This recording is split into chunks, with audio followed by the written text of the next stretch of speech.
Welcome to the Shiftheads Podcast. I'm Shane Hewitt. Appreciate you being here, and Merry Christmas to you. I have a Christmas gift for you. He's not gift wrapped, though. You imagine Ryan O'Donnell with a little bow. Ryan's here. Hi, Ryan. Hi, I'm back. I'm here. You are back, and you're on camera for everybody, Yeah. which I think is really the first time that everybody's, aside from your photos and the odd video you've posted, has probably seen you. So this is the look for everyone who listened to the radio show. This is what I saw of Ryan every single day. All of those hours was this. Yeah. Thousands of hours of a incredibly boring white background and a black chair and a big giant microphone stand in my face. I thought you were going to say white guy, but okay, background. Yes. Yes. Not well, that goes without saying. Very good. Merry Christmas to everybody. We wanted to come together here. Ryan's been busy. Now, for those who don't know, you can catch Ryan contributing on the show in the afternoons on 770 in Calgary. So if you do have that radio player app from the show, you can listen anywhere and give Ryan a go, popping on once in a while with a host that is yet to be announced on that particular show. So you are busy, and that's why you haven't been here. I just wanted to declare for everybody that, Ryan has not been avoiding everyone. No. How are you doing? You doing okay? Yeah, I'm doing pretty good. It's obviously you go from doing the night shift for 3 years and then completely 180ing to a 9 to 5. It was one of the most bizarre things I've ever experienced, because I was really easily able to actually go back to sleeping normal hours, but randomly I would wake up at 3 o'clock in the morning, or I would get a huge burst of energy at 10 a.m. and then be completely dead by 5 o'clock. And it was a huge shock to the system. And one thing that's curious to me is it took about 5 weeks to get adjusted to the shift all those years ago. And I'm currently on week 3 now, week 4, and I'm still not fully adjusted. I'm curious if it's going to take even longer to go back. Yeah, it is interesting. I can tell you that last night. So Melanie and I had a date night last night. Watched a movie, and then Top Gun, by the way, and then good one. Yeah, because it started streaming now. And so we kicked back, watched the movie, and it was probably 9:30, maybe 9 o'clock. And I started to fade, and I said, okay, good night. Cause Mel's in a different time zone. So she was ready for bed, and I went to sleep. Now there wasn't supposed to be any kids in my house last night. And I just made that sound like there was random kids that showed up in my house. That's weird. No, not what I meant. So all of a sudden the door opens and Callie comes in. Dad, I just need to get some stuff to go to Mom's. All right. Good night. I tried to go back to sleep. I'd been asleep for like an hour at this point, right? I mean, for the guy who was up all night, now I'm going to bed at 9 o'clock, 9:30. And then she was here and putting around and like dropping everything, because that's what kids do. Yeah. And then about 30 minutes, 45 minutes later, Dad, I'm leaving. Okay. So then woke me up again and then leave. So I've managed to fall back asleep, which I thought was great. And then I fell back asleep again after she left. And then I rolled over and she left my door open because of the doggo. And I was like, what is that? My eyeballs are burning. I'm seeing the sun. What time is it? Oh no, she just left every light on in the house. Oh, come on. So now I got out of bed. And the whole point of this story is to tell you that I basically had a 2.5 hour nap at 9 o'clock. Now it's 11:30, and I'm like, well, shit. Guess who's wide awake? Yeah, what do you do at that point? So I've worked so hard to get the sleep schedule back to daytime, and then now here I am with the. Now I'm up until 2 o'clock in the morning. So it's been a ride, and I know that it's worth noting for everyone who does sleep at nighttime, or in fact, or doesn't sleep at nighttime and works at nighttime, that just to acknowledge that how important it was on the show that everybody had that outlet. I mean, that was the coolest part about it, is that moment when you wake up and you're like, oh no, this was the moment. And that was the cool part about it. We acknowledge all of those people. Yeah, that's for sure. When you posted a little a thing on the Facebook group at shiftheads.ca where you sort of said goodbye to everybody and you said thank you. Is there any sort of thank yous you wanted to toss out there now that in particular that come to your mind, just for the sake of acknowledging that part? Yeah. I mean, well, obviously, I haven't been able to respond to all the comments because there's like 100 of them. Thank you. They're so kind. And as well, on the QR show that I'm out with now, there have been people who have reached out on the text line saying it's good to hear Ryan's voice. So the support from you has been just like it gives me little moments of like a spark of a joy throughout the day seeing that. So thank you. uh I it's unfortunate we didn't get a chance to do like a big huge thank you on the radio, because that's when I would have taken the opportunity to thank the million regulars who were guests, whether it was Jonathan Berkshire Miller talking about the most complicated geopolitical situation in the world, or any of our million science nerds we had on to tell us, why is that volcano going off, or why is that laser so strong? We're able to do so many beautiful things on the radio thanks to our guests who were so generous with their time and so willing to embrace the format. That's one of the biggest things I've noticed, is that switching to this different format of radio, people are expecting a 3 or 4 minute quick interview to learn and then, all right, I'm out. But on the shift, people would come on our show and they would give us so much of their time just because they were excited to share what they were passionate about. And those passions and those lessons have really stuck with me. And the other big thank you I have to give you is Game Showy, because this is the payoff. Last night, I had a novena, which is one of the big Colombian Christmas celebrations that Laura and I go to with all the family. And we played Kahoot, which is, like a web trivia game.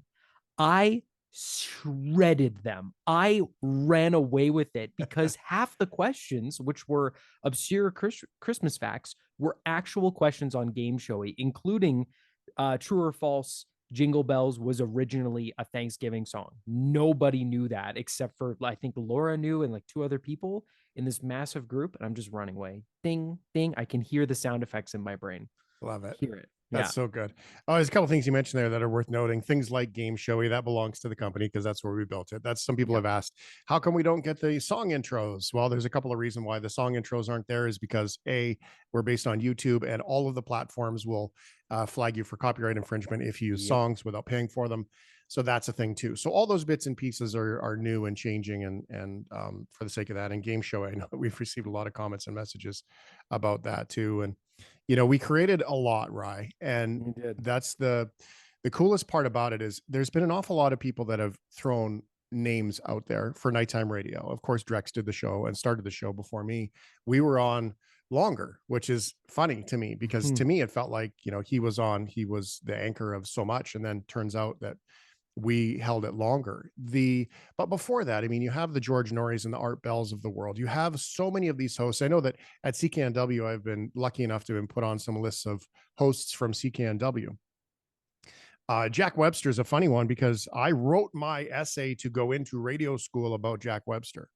So it's neat to be tossed onto some of those lists. And if the idea is nighttime live radio in Canada just ended and doesn't come back, that's how we ended it, though. And this is, people have asked this, people have I've been very clear that we've been treated well. Ryan's got a job and I've been treated well, and I have nothing bad to say.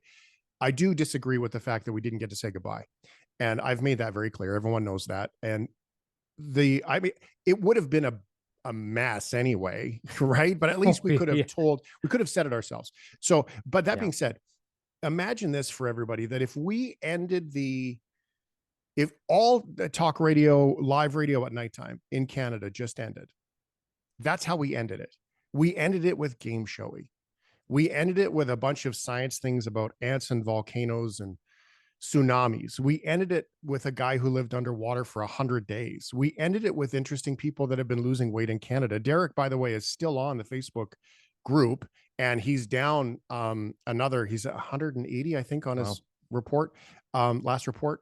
And so they're like, it's staggering, the people, not to mention the Trucker Dans and the Miss Josies and everybody else, Trucker Kevins and Catherine and Surrey and everybody who is Steve and North Van, like constantly participating in the show. That's how talk radio ended in Canada. It ended the right way. Yep. And maybe they bring back a syndicated show from somewhere else. I have no idea what they do. But the reality is that we did it the right way. And people have said, you know, aren't you mad about it? And I'm not mad. I'm grateful. I really am grateful. And I've done a lot of work, and Ryan and I, we chatted about this recently before the show had ended, about gratitude and how you can't only be grateful when good things happen. And one of the things we were working on was the science of gratitude in the background for the new year. And gratitude doesn't happen when good things happen, unlike you see on Instagram and online where it's hashtag gratitude. The reality is that you have to be grateful when all things happen. There's a bit of a surrendering thing that comes in. And the surrendering piece is that I believe that something here is meant for me. And maybe it's a lesson, and maybe you don't find out for 2 years. And I've told Ryan this story so many times. It's the Dublin airport story, right? That I've told you so many times. It's a good story. Right. So Mel and I were in Dublin. I was flying standby, and I bought a ticket, and then I didn't buy a ticket. It turns out after the pandemic, it was the busiest day in the airport in Dublin since the pandemic started. And that was the day we were trying to come home. And I mean, there was people that waited 3 hours to drop their bags. We waited an hour and 45 minutes to get through security. So we were there early. And at the last minute, looking at the flight inventories, I was like, and looking at what was happening in Toronto, that was the same time that all those bags in Toronto were like, it was a mess right at Pearson. And I said to Mel, I said, I can get to Canada with you on the same flight, or I might not make it home to Calgary.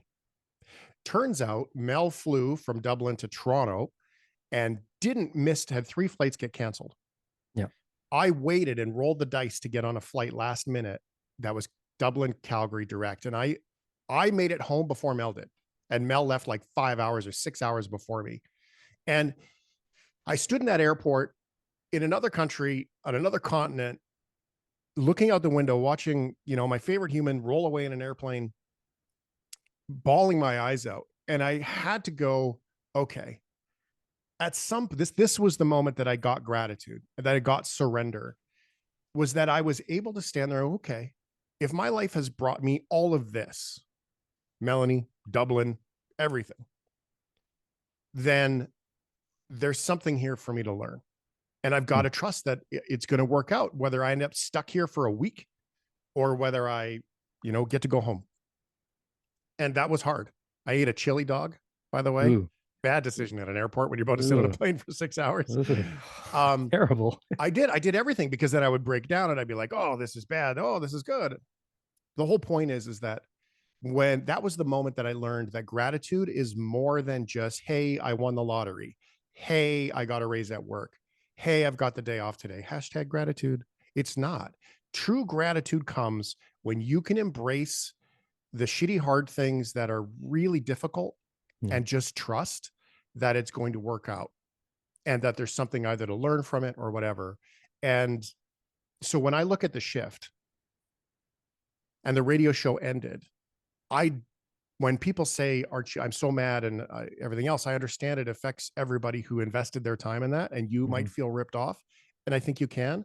I ask you, though, to look at it from the perspective of gratitude, and look how it ended. It ended with peak. And we've just found out that the ratings in Vancouver, by the way, I think that we set a record in Vancouver. It was our highest market share number than we ever had. And it was the highest nighttime market share, I believe, ever of all the shows. This is back to the coast to coast days. And when Drex had the shift, like Drex did amazing numbers on that in Vancouver on that show. And the fact that we were able to even grow it above that was amazing. And so I don't leave the show mad. I leave the show with that gratitude of, okay, look how we punctuated it. Look how we finished it. So I wanted to share that part with everybody, because that's what Ryan and I went through. Yeah. right? That's the important part that people know, is that, as I say, I am complete with the show. I just wasn't finished yet. Yeah. And there's a distinction there. And I think that that's a fair representation. Feel free to share your thoughts if it's not, right. But It that's is. really how it boiled down in the end. Absolutely. And yeah, the initial shock of it, for sure. I think there was definitely some anger, and there were those sort of impulsive feelings right in the immediate aftermath. But since then, I would agree, I've been able to find moments throughout my day, throughout this new job, and even just the side things that I'm working on. It's like I would never be able to do what I'm about to do if I had not had those 3 years on the radio. What I learned in those 3 years, the interaction I had in those 3 years, the connections I made in those 3 years, and so I'm grateful that I've had a chance to not just sit and stir, that I've been able to kind of keep the brain moving. But no, I agree with you. Yeah, the expanded thought and understanding of gratitude for what we had and what we did is very, very strong, especially this time of year. Yeah. Well, let's say thank you. Feel free to throw out names if we miss anybody, because you did mention like Jonathan Berkshire Miller and all those guys that were the regular guests that came on. I mean, Sylvain Charlebois, everyone has seen what he's done for me. I mean, he's become such an important piece of my day anyway. And that list goes on and on and on. I mean, I actually looked, and it was 480 people that's in the list. So we're not going to get everybody, not even going to try. Just going to say thank you. But when it comes to the shift heads, okay, we're going to miss some people, but one of mine, Ursula and Oliver, thank you to Ursula. So special. Kat and Gimli, so special. Trucker Dan, obviously. On the Facebook group, Miss Josie and Jeanette are so incredibly active. Ms. Wendy also on there too. And then we got Steve in Vancouver. Like, this never ends, right? Yeah, it doesn't. Yeah. There's Ron, Jeff V, Rick, Angel. Like we can go forever. Like, this keeps going. Don and Pembroke. It doesn't end ever. Derek in Edmonton. Even Dallas, and I'm gonna miss Dallas. I'm gonna miss Dallas's calls. Yeah. Right. And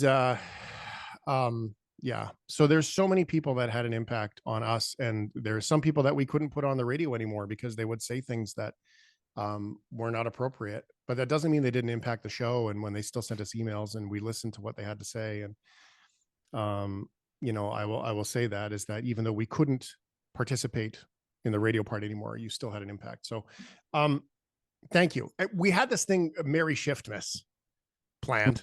We did. And it was awesome. So I will say to you, I got a little something special here after we finish this part, but I will say to you, Ryan, I love you. You're the best. We could not have done it without you. I could not have done it without the shift heads, could not have done it without the guests. Some of the guests have turned into shift heads, which is also cool. It's fun. And I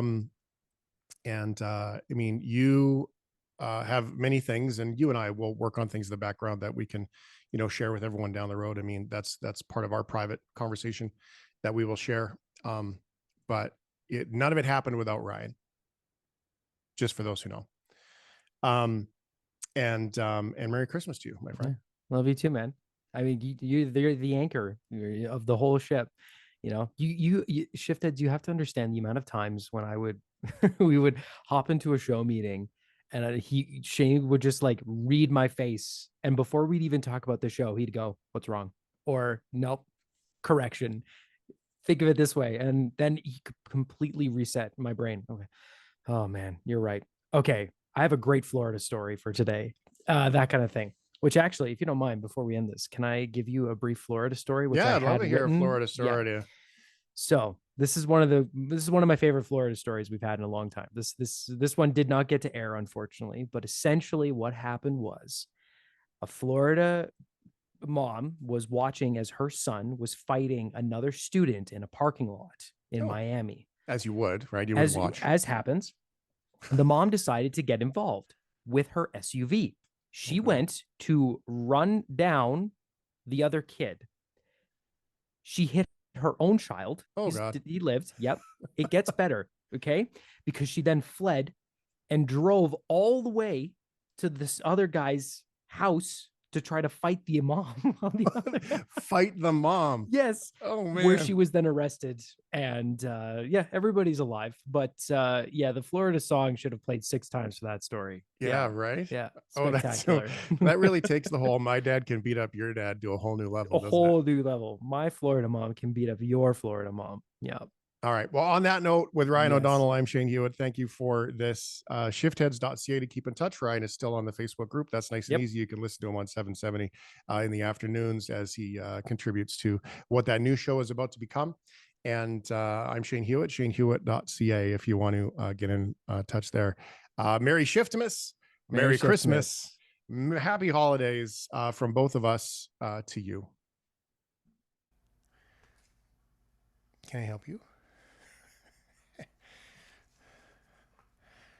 Okay, go lay down. Harlow, go lay down.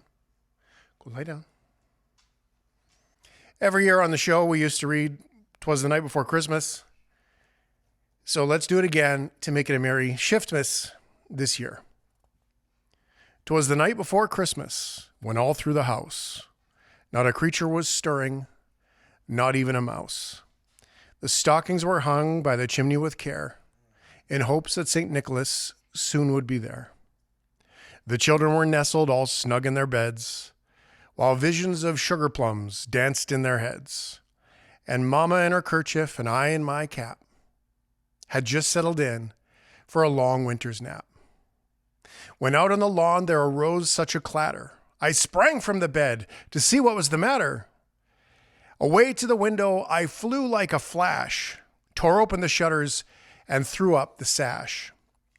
The moon on the breast of the new fallen snow gave the luster of midday objects below, when what to my wandering eyes would appear but a miniature sleigh and 8 tiny reindeer, with an old little driver so lively and quick, I knew in a moment it must be Saint Nick.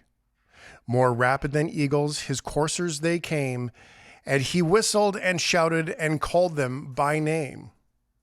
Now Dasher, now Dancer, now Prancer and Vixen, on Comet, on Cupid, on Donner and Blitzen. To the top of the porch, to the top of the wall, now dash away, dash away, dash away all. As dry leaves that before the wild hurricane fly, when they meet with an obstacle, mount to the sky. So up to the housetop the coursers they flew, with a sleigh full of toys, and St. Nicholas too. And then in a twinkling I heard on the roof the prancing and pawing of each little hoof. As I drew in my head and was turning around, down the chimney St. Nicholas came with a bound. He was dressed all in fur, from his head to his foot, and his clothes were all tarnished with ashes and soot. A bundle of toys he had flung on his back, and he looked like a peddler just opening his pack. His eyes how they twinkled, his dimples how merry. His cheeks were like roses, his nose like a cherry. His droll little mouth was drawn up like a bow, and the beard on his chin was as white as the snow. The stump of a pipe he held tight in his teeth, and the smoke it encircled his head like a wreath. He had a broad face and a little round belly that shook when he laughed like a bowl full of jelly. He was chubby and plump, a right jolly old elf, and I laughed when I saw him in spite of myself. A wink of his eye and a twist of his head soon gave me to know I had nothing to dread. He spoke not a word, but went straight to his work, and filled all the stockings, then turned with a jerk. And laying his finger aside his nose, and giving a nod, up the chimney he rose. He sprang to his sleigh, to his team gave a whistle, and away they all flew like the dawn of a thistle. And I heard him exclaim, ere he drove out of sight, "Happy Christmas to all, and to all a good night." Merry Christmas, everyone. I wish you the best in 2024. You might as well come up and say hi. Yep, come on. Come on, you. Yep. Oh, there we go. There she is. This This is the Great Dane Lapdog. Okay. Oh, can't breathe. Can't breathe. Oh, I can't breathe. Okay, bye. Merry Christmas.